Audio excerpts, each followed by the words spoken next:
সকলের সহযোগিতায় আল্লাহ যদি চান আমি এমপি হিসেবে নির্বাচিত হই, তাহলে আমার দ্বারা কোনো আমানতের খেয়ানত হবে না।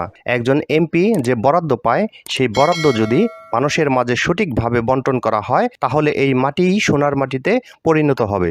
ঢাকার নবাবগঞ্জ উপজেলার বাগমারায় হলিডে চাইনিজ অ্যান্ড রেস্টুরেন্টে দোহার ও নবাবগঞ্জের স্থানীয় সাংবাদিকদের সাথে ইফতার মাহফিল ও মতবিনিময় সভায় দোহার ও নবাবগঞ্জ ঢাকা ১ আসনের বাংলাদেশ জামায়াতে ইসলামীর দলীয় সমর্থিত এমপি প্রার্থী ব্যারিস্টার মোহাম্মদ নজরুল ইসলাম প্রধান অতিথি হিসেবে তিনি একথা বলেন। তিনি বলেন, ৫ আগস্টের পরেও যদি আমরা একই ধারাবাহিকতা রক্ষা করি, তাহলে এটা আমাদের জন্য অত্যন্ত দুঃখজনক হবে। ইনশাআল্লাহ আমি আপনাদের কাছে ওয়াদা করছি, আমি যদি কাউকে কোনো কথা দেই, তাহলে আমি আমার জান প্রাণ দিয়ে হলেও আমি তা রক্ষা করি।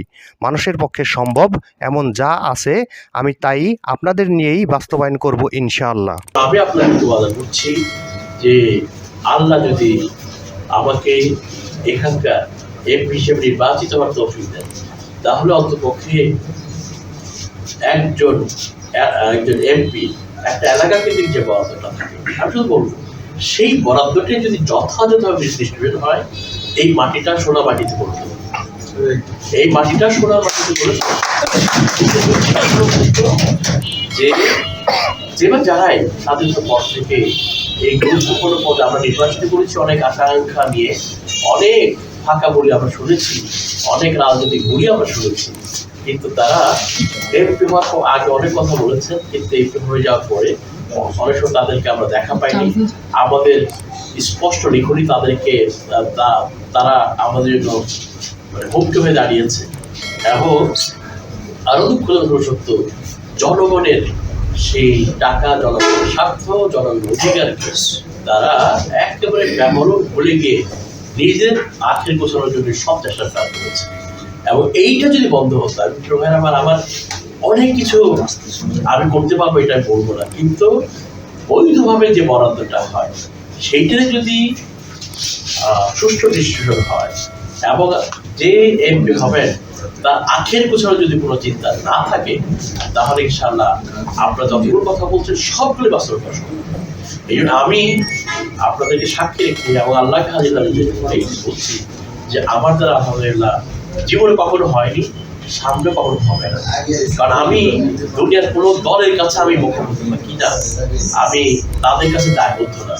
আমি দুনিয়ার ব্যক্তি, আপনার সাংবাদিক, আপনাদের কাছেও অবশ্যই জবাব দিতে আমার করতে হবে, কিন্তু আমি যেহেতু আল্লাহকে ভয় পাই, আমি জানি যে আমার প্রত্যেকটা কথা কাজ, আমার প্রত্যেকটা ভূমিকা, আমার প্রত্যেকটা সবকিছুর জন্য আল্লাহর কাছে হিসাব দিতে হবে। এবং সেই হিসাবটা জানার আছে জানা আপনার আছে, আপনার একেবারে অনুপর পর্যন্ত আমি ভালো কাজ করে সেটার জন্য জবাব দিতে হবে।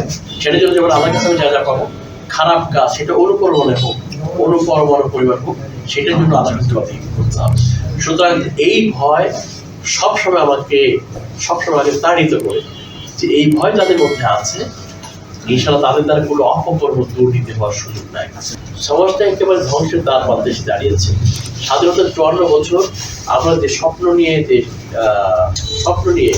এই দেশটা স্বাধীন করেছিলাম, অসংখ্য রক্ত জীবন আমাদের দিয়েছে আমরা, কিন্তু স্বাধীনতার ৫৪ বছর পরেও আমরা সেই শান্তিময় সমাজ দেখতে পাইনি। সেই শান্তি সমাজটা আমার একটা দুঃস্বপ্নে পরিণত হয়েছে।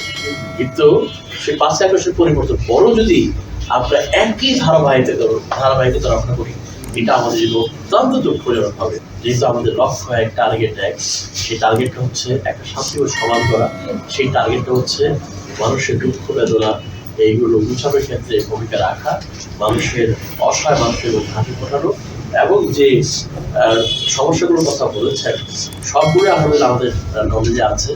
এবং আমরা ইনশাআল্লাহ আরো প্র্যাকটিক্যালি যে সমস্যাগুলোর কথা আপনারা বলেছেন সেগুলো সহ আরো প্র্যাকটিক্যালি একদম ফিল্ড সার্ভে করে প্রত্যেকটা ওয়ার্ডে আমাদের সার্ভে গিয়ে প্র্যাকটিক্যাল সমস্যাগুলো আমি তুলে এনে আপনাদের সামনে ইনশাআল্লাহ নির্বাচনী ইশতেহার যেটা বলেন সেটা আপনাদের জন্য পেশ করবো। তবে এই ক্ষেত্রে আমি সবসময় একটা ফর্মুলা ফলো করবো, যে ফর্মুলা আল্লাহ আমাকে শিখিয়েছেন। আর কোরআনে যেটা আছে সেটা হচ্ছে লিমা তাকুলুনা মা লা তাফআলুন কাবুরা মাকতান ইনদাল্লাহি আন তাকুলু মা লা তাফআলুন, যে তোমরা এমন কথা কেন বলো যে কথা তোমরা নিজেরা করো না। সুতরাং আমি যেটা পারবো না সেটা আপনাদের বলবো না, আর যেটা বলবো সেটা আমি জান দিয়ে চেষ্টা করবো এটা করার। তো ইনশাল্লাহ যেহেতু আল্লাহ অত্যন্ত রাগান্বিত হবে সেই সেই ব্যক্তির উপর যে কথা বলে কিন্তু সে অনুযায়ী কাজ করে না, তার কথার কাজে কোনো মিল থাকে না। ইনশাল্লাহ সেই ওয়াদা আমি দিতে পারবো। সেটা হচ্ছে আমরা যা করবো যা পারবো সেটা করার চেষ্টা করবো। আর যদি কোনো এটাকে বলে সোভার মেনি ইম্পসিবিলিটি, এমন কোনো ইম্পসিবিলিটি চলে আসলো যেটা কোনোভাবেই সম্ভব না, সেটা আপনারা বুঝবেন সেটা হয়তো সম্ভব হবে না, কিন্তু হিউম্যানলি পসিবল যে কোনো কিছু যদি আমরা সিদ্ধান্ত নেই ইনশাল্লাহ আমরা আপনাদের সাথে নিয়ে সর্বোচ্চ চেষ্টা করবো সেইগুলোকে অ্যাচিভ করার।